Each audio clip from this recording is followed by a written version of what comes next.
Overcoming self-doubt, reclaiming your confidence. At some point in life, we all hear it. That quiet, insidious voice that questions our worth, dismisses our achievements, and makes us second-guess our every step. It whispers doubts before we start a new job, muffles our excitement when we dare to dream big, and echoes like thunder in the silence of failure. This voice is self-doubt, and while it may be familiar, it doesn't have to be permanent. Overcoming self-doubt is not about becoming fearless. It's about becoming bold despite fear. It's about reclaiming your confidence not as an unshakable, flawless persona, but as a grounded, authentic belief in your ability to grow, learn, and persevere. Let's explore how. The root of self-doubt. To conquer self-doubt, we must understand it. Self-doubt often stems from past experiences, criticism in childhood, failures in adulthood, or cultural and societal expectations that shaped our sense of self-worth. We internalize these messages, allowing them to define our limits. But the truth is, these doubts are rarely accurate reflections of our true potential. They are stories, often outdated and exaggerated, that we continue to tell ourselves. And the longer we repeat them, the more they feel like fact. Ask yourself, whose voice is this doubt speaking in? When did it first appear? What does it protect me from? You might find that your self-doubt isn't even your own. It may be inherited fear or misplaced perfectionism. Confidence isn't a trait, it's a skill. Confidence is often seen as something you're either born with or without. But in reality, it's a skill that can be built like any other. Confidence is not arrogance or bravado. It's a quiet, steady belief that you can handle what comes your way, not because you know everything, but because you trust your ability to figure things out. Start with this reframe. I don't have to know everything. I only need to be willing to learn. The most confident people are not the most capable. They are the most willing to take action in the face of uncertainty. They fail and rise again.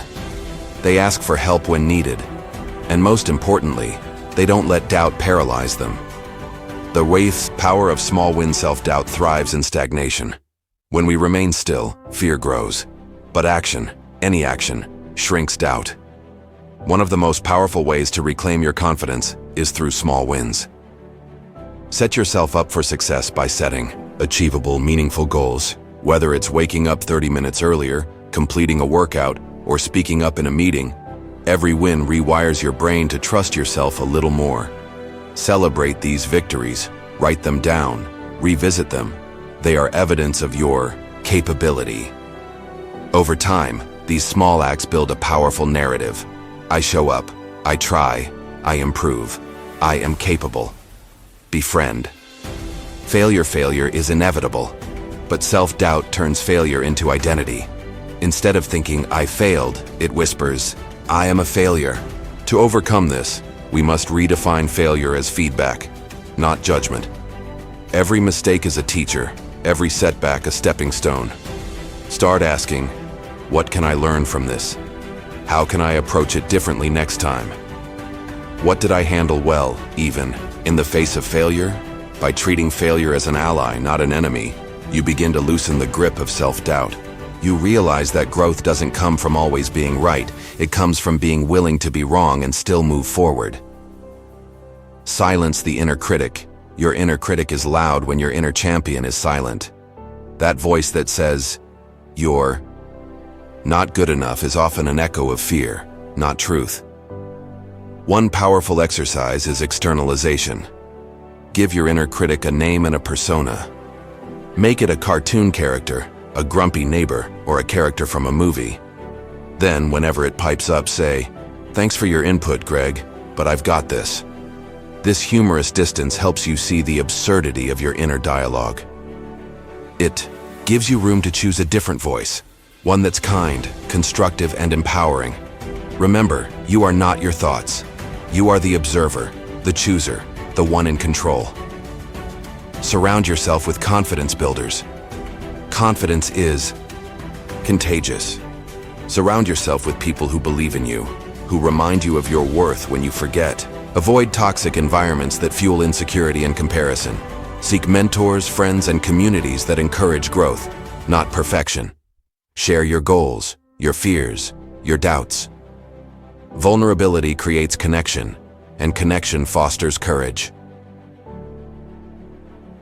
If you don't have this circle yet, become that person for someone else. Often, believing in others helps us remember how to believe in ourselves.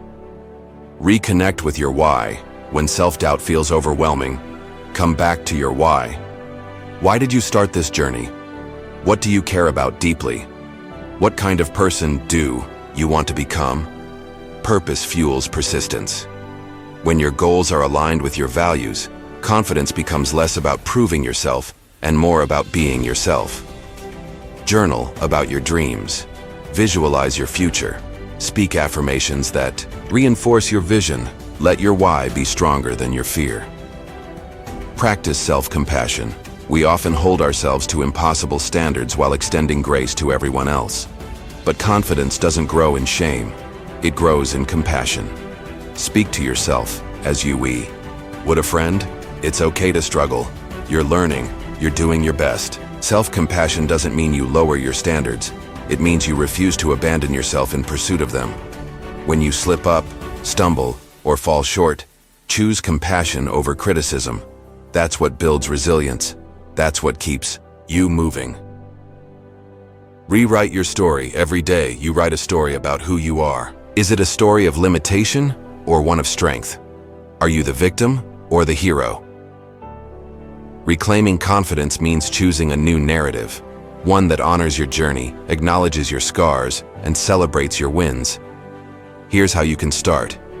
Write a letter to your younger self, telling them how far you've come. Make a list of 10 things you're proud of. Describe your ideal self in vivid detail, and take one action today that aligns with that version of you. You are the author of your story. Don't let self-doubt hold the pen. 10. The journey never ends, and that's okay. Even the most confident people experience moments of doubt. The goal is not to eliminate self-doubt forever. It's to build the tools to manage it when it arises. Confidence, like any form of growth, is a lifelong practice. There will be days you feel unstoppable and days you feel unsure. That's not failure. That's being human. What matters is that you keep showing up. Final thoughts. Step into the light. Imagine a version of you free from the chains of self-doubt. What would they pursue? How would they speak? Who would they become?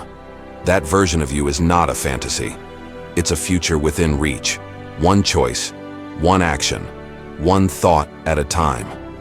Reclaiming your confidence is not about being the loudest voice in the room. It's about trusting your inner voice, even when it trembles. It's about standing in your truth, not because you're unafraid, but because you know your worth goes deeper than fear.